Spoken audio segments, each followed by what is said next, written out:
स्वागत है प्यारे बच्चों, आप सभी का दूसरी कक्षा के ई लर्निंग हिंदी की कक्षा में। आज हम लोग आपके व्याकरण का 7वां पाठ करेंगे, जिसका शीर्षक है वचन। तो आप सभी अपनी पाठ्य पुस्तिका निकाल लीजिए और पृष्ठ संख्या 41 देखिए।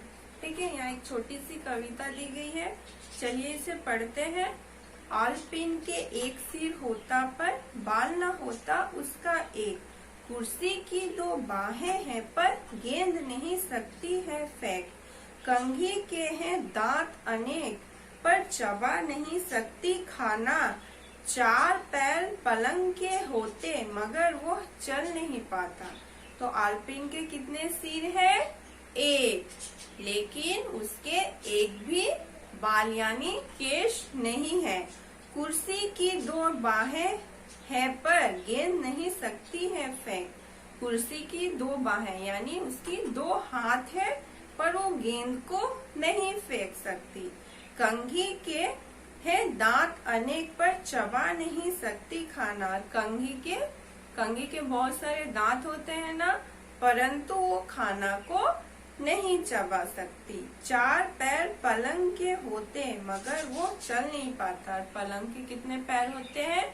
चार, पर चार पैर होने के बावजूद वो चल नहीं पाता।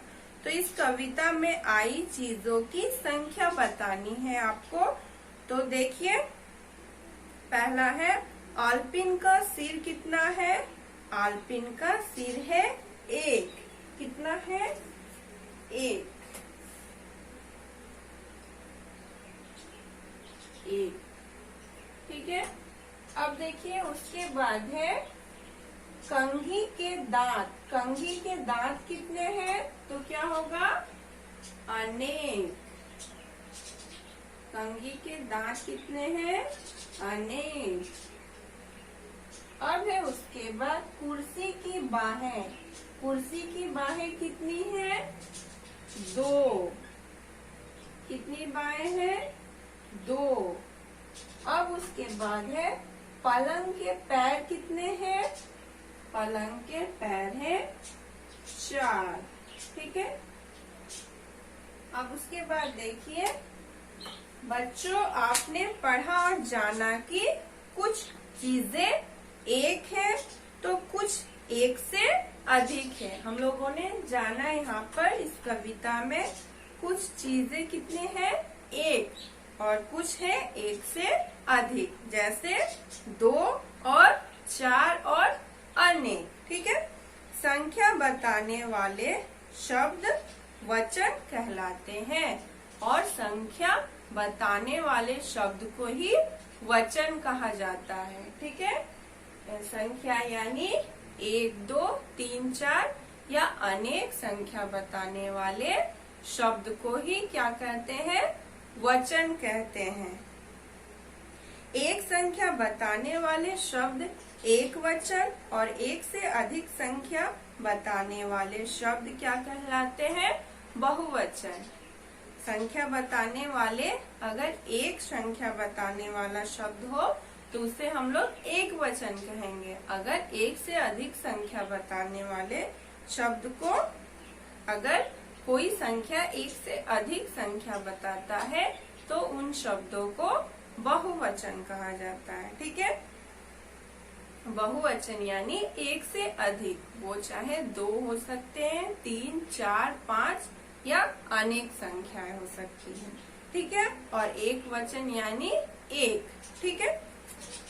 तो हम एक वचन और बहुवचन को एक दो ना लिखकर हम लोग क्या लिखते हैं? जैसे उदाहरण है झूला। झूला का अर्थ यहाँ क्या है बच्चों?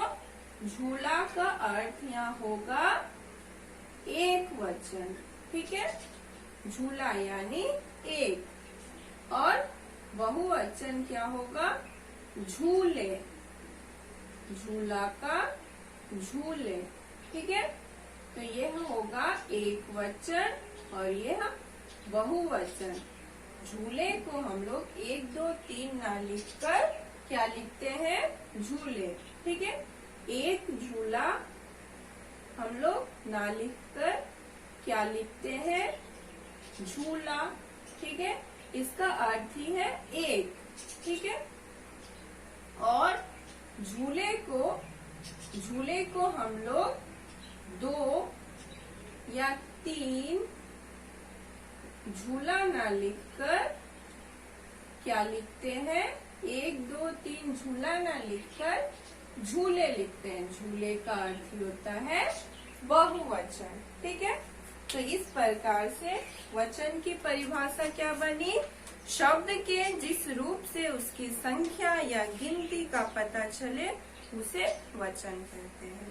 शब्द के जिस रूप से उसकी संख्या या गिनती का पता चले उसे ही वचन कहते हैं, ठीक है। तो आज हम लोगों ने जाना वचन किसे कहते हैं। अगली कक्षा में हम लोग जानेंगे वचन के कितने प्रकार होते हैं, ठीक है। तो आज के लिए यहीं तक, अगली कक्षा में हम लोग नए अंश के साथ मिलेंगे। धन्यवाद।